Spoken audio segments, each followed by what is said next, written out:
Guinea and Côte d'Ivoire will be holding presidential elections this month. Ghanaian President Alpha Condé and Ivorian Coast President Alassane Ouattara are both running for third terms.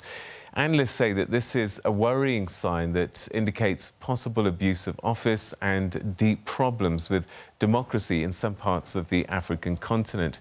Well, for more on this, I'm now joined by the head of Africa Peace and Security Governance Programme at the Institute for Security Studies in Addis Ababa, Dr. Andrews Atta-Asamoah. Thanks very much indeed for joining us and welcome to the programme. Thank you very much for having me. All right, so let's talk about this concern, the exploitation of political office in securing electoral advantage being widespread across the continent. Take us through how this power is used or abused in this way. First of all, thank you. It usually takes several forms, but largely in three clusters. One is an attempt to cohesively use state institutions to prevent the opposition from having or fully participating in processes so that they can get an advantage over the opposition, or actually using state resources, whether in terms of human resources, financial resources, or actually capturing state institutions in a way that everything works to their favor. And thirdly, directly engaging in vote buying. And if you look at these three clusters, and do a scan of the African continent, you find it almost everywhere.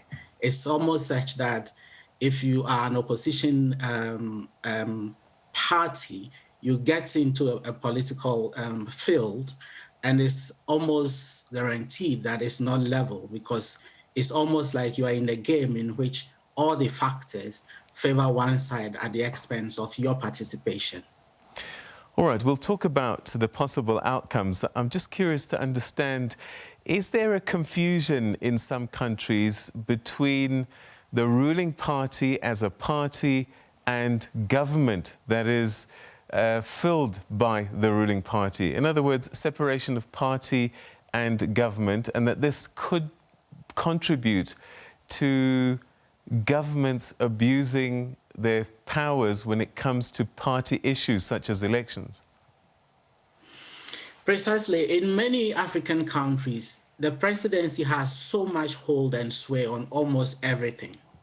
And so what happens is that right from appointments through to so much loyalty scattered all over all the arms of government. So it makes it such that the separation of powers, as you would expect in an established democracy, is not something that practically comes into being. So it makes it easy for leaders in power to use their offices in a way that favors them.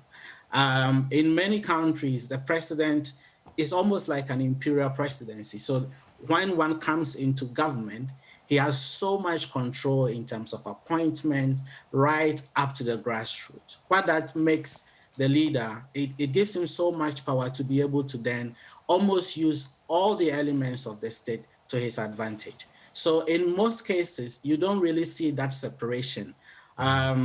Just as in many very weak countries, the presidency almost embodies the state in itself. And so it's that kind of struggle that you find when you are talking about how they use their influences, even in the political playing field.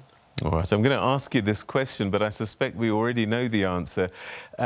How much can they influence the outcome of an election? It's only recently we saw in Malawi where an incumbent was ousted from power after a rerun of an election. I mean, that's unheard of. So I guess I've partially answered my own question, but let me get your thoughts. I think it's I think that was a very good case, but as you would see,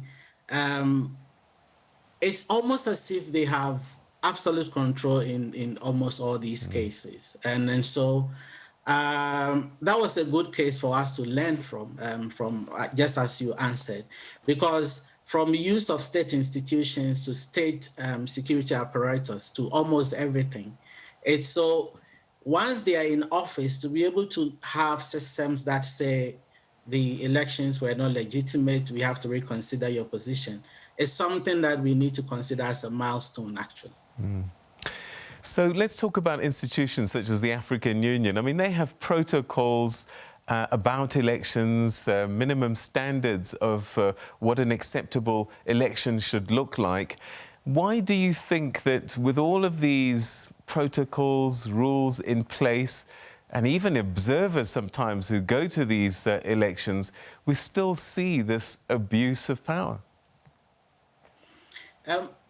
Let me blame it on two things. Number one, for instance, the AU's charter on elections, good governance, and all that is a very good one. So there are even regional organizations that have similar protocols seeking to provide frameworks for member states to domesticate and respect.